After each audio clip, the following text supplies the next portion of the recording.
Akhirnya One Piece. Spoiler chapter 1159 udah keluar dan gila banget. Dragon muncul di God Valley pakai Marine Gear. Pulau itu ngadain turnamen yang aneh dan nama asli Rocks terungkap sebagai Davy Day Zabak dengan hubungan langsung ke Davy Day Jones.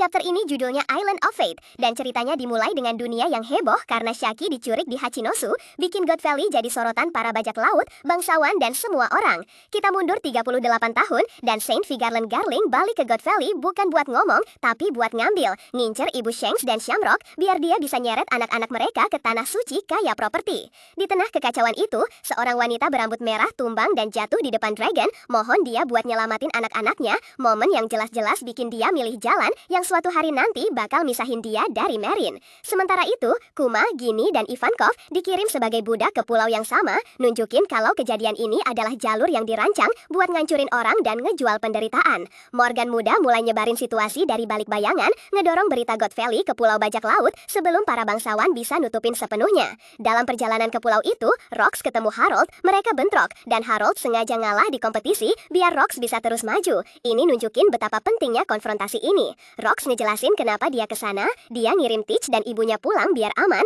dan rumah itu adalah God Valley. Ini langsung bikin misi ini jadi misi pribadi dengan waktu yang mengerikan. Terus, kita dapat pengungkapan besar. Identitas asli Rocks adalah Davy Day Zabak dari garis keturunan Davy yang tersembunyi, dan garis itu nyambung ke Davy Day Jones, mengubah legenda laut lama jadi lore garis keturunan. Itu artinya ide Locker di balik Davy Jones bukan cuma cerita lagi, tapi konsep keluarga, dan chapter ini bikin koneksi itu jelas banget sengaja. Turnamen di God Valley resmi dimulai, dan Shaki dihadirkan sebagai hadiah utama.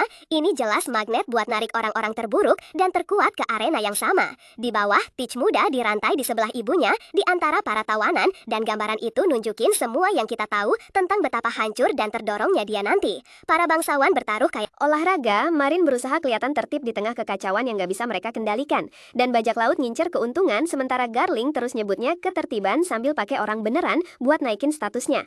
Dialog di sekitar acara itu nyebutin kompetisi berburu penduduk asli dan harta karun, yang bakal bikin tahta terkesan, dan kesimpulan amannya adalah hadiahnya bukan cuma harta karun, tapi garis keturunan dan aset hidup adalah intinya. Sudut pandang pengkhianat juga makin jelas. Wang Ji disebut sebagai orang yang bunuh Don Marlin dan ngejual Shaki ke pemerintah dunia, bikin Hachinosu jadi jalur pengiriman buat ngisi turnamen ini.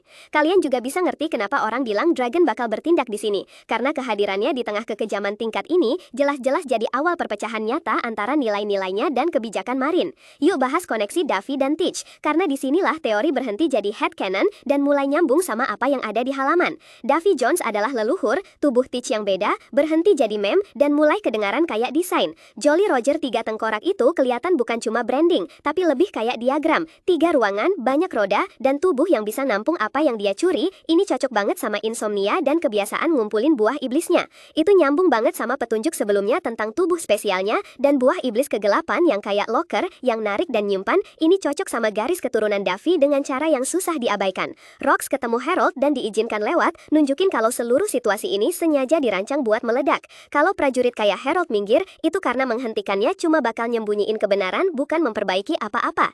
Tindakan Garling nunjukin apa arti bangsawan sebenarnya, menculik, memukuli, dan menandai keluarga sebagai aset sambil membungkusnya dengan bahasa bersih, dengan Ibu Shanks dan Shamrock sebagai contoh paling ekstrim. Harta karun yang diajarin mungkin bukan soal emas, karena tahta gak peduli koin sebanyak pengaruh, dan pengaruh terbaik di dunia ini selalu garis keturunan dan alat yang mengendalikannya. Catatan singkat buat yang ngikutin, Yamato ditunjukin balik ke ibu kota bunga, jeda lembut di tengah kerasnya kejadian di God Valley. Obrolan spoiler juga bilang gak ada libur minggu depan, jadi persiapan ini gak santai, langsung tancap gas ke insiden God Valley tanpa jeda. Ngerangkum chapter ini, inilah gambaran besarnya. Dragon dan warna Marine di saat nilai-nilainya mengkristal. Shaki dipakai sebagai umpan buat narik monster dan pahlawan ke panggung yang sama. Garling ngebongkar strategi asli Tanah Suci terang-terangan. Rocks masuk dengan nama yang ngubah mitos jadi bukti nyata, dan masa kecil Teach ngejelasin rasa lapar yang gak pernah mati.